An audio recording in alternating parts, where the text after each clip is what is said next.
Well, welcome back, folks. This next in our series of shop talk videos is really could be considered an extension of the one I did a while back on the zinc plating process and the tools and equipment and the process that I use for zinc plating. What you see on camera right now is the rear brake rod that activates the rear brake shoes. When you push down on the foot pedal on the right side of the bike, it pulls on this rod and activates the shoes. This is the original rod that came off the YL1 along with the assorted hardware that goes with it. The topic here today is zinc plating or re-zinc plating of this brake rod. Now this rod actually is still available from Yamaha. At least it's listed as being available for around $11 US, which really isn't bad, I don't think. And I believe most of the hardware is available. These pieces here, this goes to the brake light switch, which came with the new NOS brake light switch I already have, so that's not of concern. But I think that most of the rest of these pieces of hardware are available. But back to the brake rod. This wouldn't be a particularly difficult part to plate outside of the shape. The question becomes, how would one suspend this part to plate it? That's the challenge. The plating itself is pretty academic. It's not a real complicated part outside of the shape. So we're going to talk through that during the course of this video. I'm not sure if it's going to be more than one part or not yet, because I'm just getting started with it.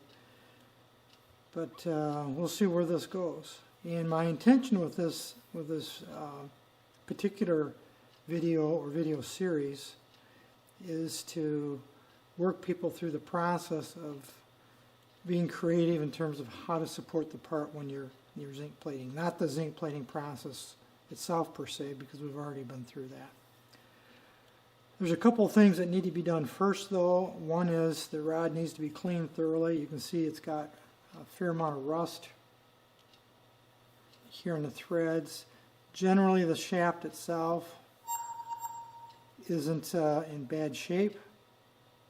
It's got a couple little tiny kinks in it, I think you can see. So what I'm going to do is take this over my blast cabinet, and I'm going to bead blast it with glass beads down to create a consistent surface, and then we'll come back and talk about what's next, which will likely be how to straighten some of these minor twists and turns that you can see, I think, there in the rod itself.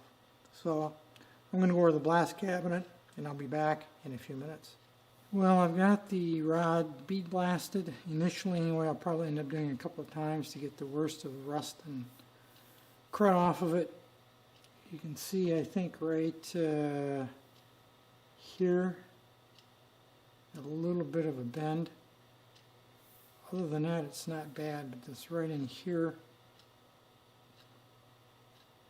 probably just straighten that by hand.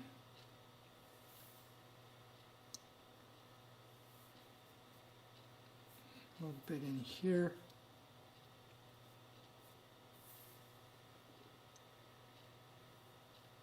A little bit right here.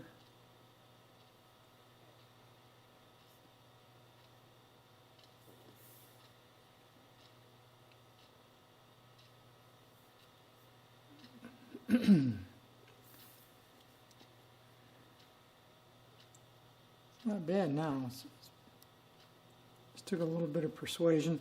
If I can avoid using hammers and mallets, I do, because all it does is mark, damage the surface, and then you got to file it back, and just creates more work. So I think that's pretty good right there. Yeah, I'm satisfied with that. So what I'm going to do now is I'm going to take this over and I'm going to soak it in evaporust to get into the pores. First I've got to figure out how I'm going to do that, and I'll I'll bring you back when I've got a solution for how to suspend this part. I don't have that right now, but I got a couple thoughts. So we'll bring you back a bit later when I've got that settled in my mind. What I decided to do just to get the soaking and the evaporust started, I just had this plastic pan here that I've used for many things over the years. Had it quite a while. And I just took a couple of pieces of all thread that I found in my junk drawer, cut off all thread to act as props. You can see it here and here. And I just laid the rod on top of the all thread to get it up off the bottom a bit.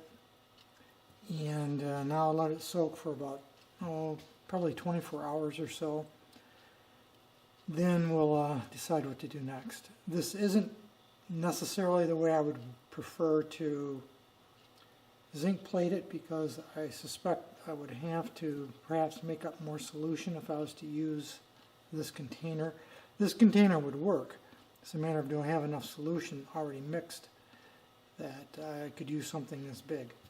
But we'll deal with that here in another step and a little bit later on. So we'll let it set for 24 hours or so. And 24 hours later, and here's the brake rod after it's been soaking in evaporust overnight. You can see clearly the darker, almost black sections, like where the threads are at the end, in here, along in here, and around the pivot right here. That's where the original plating is wore off. And in some cases there was corrosion, such as around these threads. I know this is pretty heavily corroded and along in here. So you can see the difference between the plated section where the plating is still intact, or relatively speaking is still intact, and where it's been eroded away over the years by corrosion, friction, those kind of things. So I'm going to go ahead and take this back over to the blast cabinet. I'm going to blast it down again, and it's going to go back into the evaporust for at least another 6 or 8 hours, and then I will blast it again, and then I think it'll be about ready for got the brake rod all cleaned. I think you can see there. It's been soaked in evaporust a couple of times in between. It's been bead blasted with glass beads a couple of times, and then I took it over to the 8-inch Black & Decker wire wheel and cleaned it up and brightened it up. Remember, the brighter you can make your substrate or your material, the brighter your zinc will be. It'll bring the shininess up a bit. I'm confident I've got the rust removed and all the contamination, and I think it looks pretty good. I've straightened it by hand. It's reasonably straight. Got a couple little waves in it.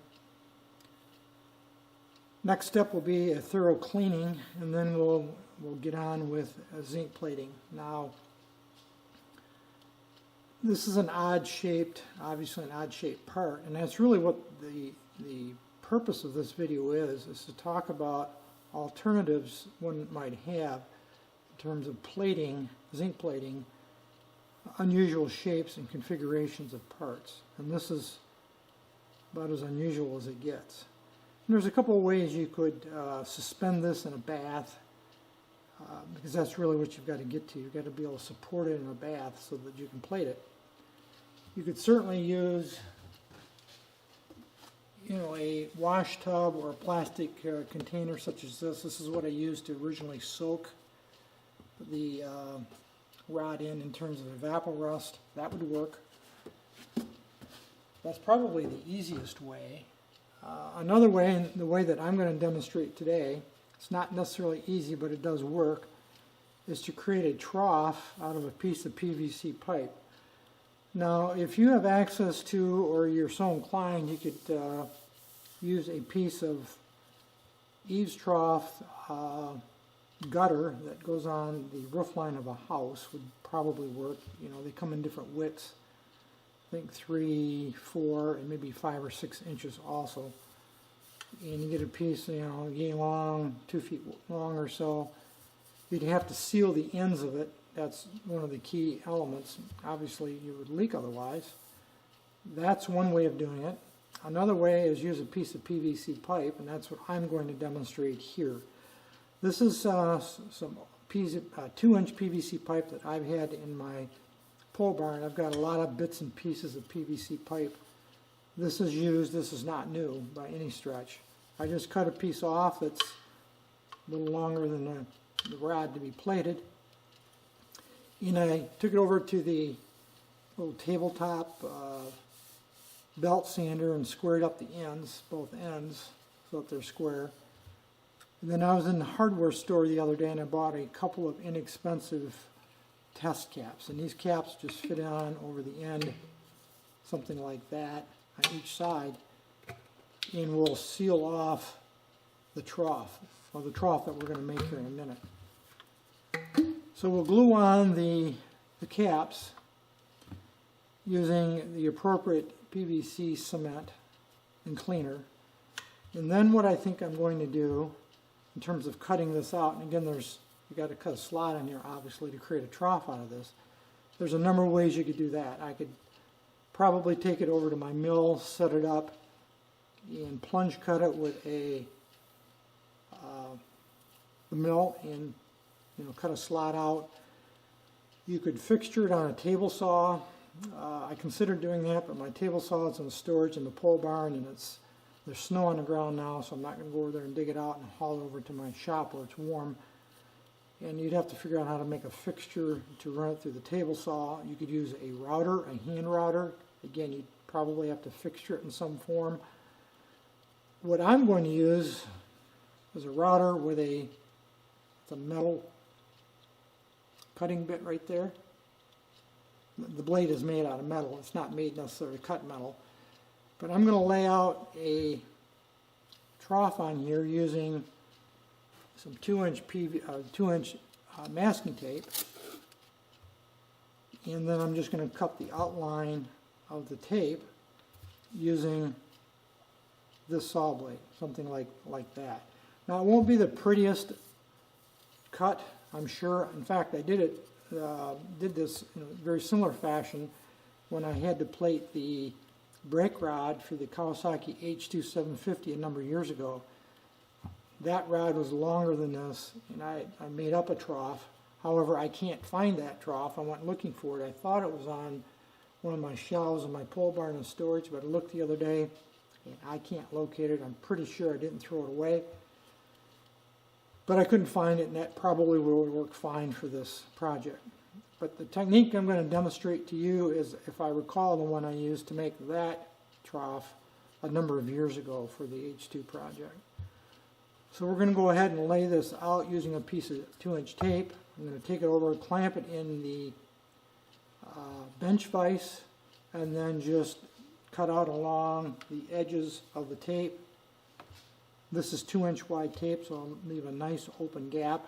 It'll be a little rough, but for our purposes it'll be fine. Now I'm not going to video all of those steps because it'll be a bit time consuming and laborious. I will show the major pieces and show you the gist of cutting it, but I'm not going to take you through every single step because it's fairly straightforward.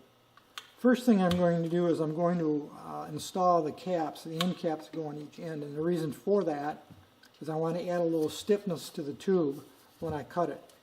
And I'm not going to cut completely up to the cap. I'll leave a little space here. First thing we're going to use is a little cleaner.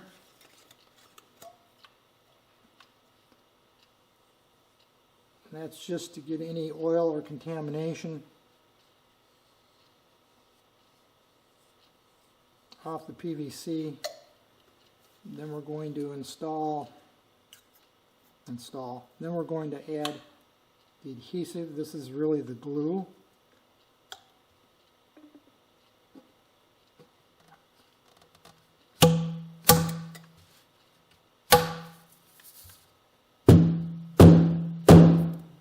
And that's a very quick setting adhesive. It actually is creates a weld seam here. And now I'll do the same thing on the second side.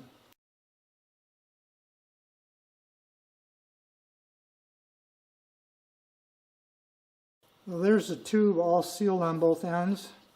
It'll take just a few minutes for that weld to set up, but I can go ahead now and put it in the bench vise and lay out my cover. Here you can see I've got the 2-inch PVC pipe clamped securely in the bench vise with soft pad jaws. I've taken a piece of 2-inch masking tape and just laid it out here and rolled it over so it's nice and flat. And that cutout will be just slightly longer than the rod that we're going to plate. So now I'll use the Dremel that I showed you a moment ago. I think I'll rotate this tube so that the cut line is completely vertical, and then I'll take the Dremel and just start cutting along the outside edge of that blue tape. Obviously we're going to wear safety glasses. When I do up close work, I don't wear my street glasses even though I have bifocals. I can see actually better right up close without them, but I still wear the safety glasses.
And there's our finished trough.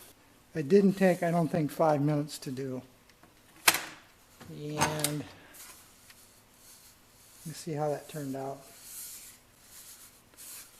So I'm just going to take a quick file and just clean up these edges, make sure there's nothing sharp, and then I'll meet you back over at our normal place on the work. Here you see the basic plating setup for the brake rod. This is the trough that I just made out of 2-inch PVC. I have it supported on each end so it doesn't roll with just a couple of simple clamps, quick clamps. I have 3 strips of sacrificial zinc. You could use as many as you wish. I just chose to use 3. I have the rod itself supported on these copper wires. Those copper wires will have to be moved during the course of the plating because remember it won't plate where the rod contacts the copper wire. I have the black wire coming from the power supply going to one of the wires supporting the part, so there's continuity between the black wire coming from the power supply and the rod through the copper wire.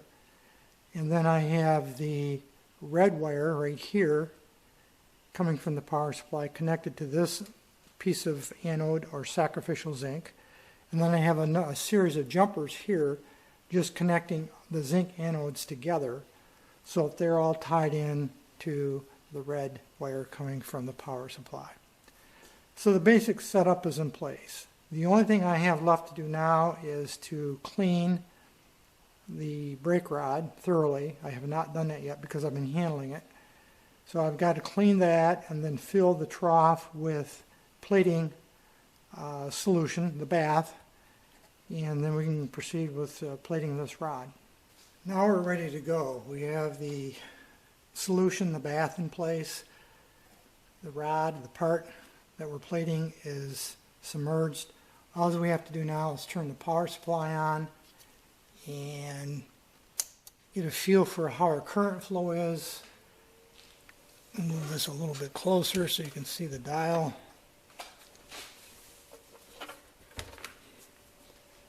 Right now we're pulling 0.44 amps It's probably a little bit on the light side, but I'm going to watch it for a few minutes. And again, current control is critical because you don't want to push current too fast.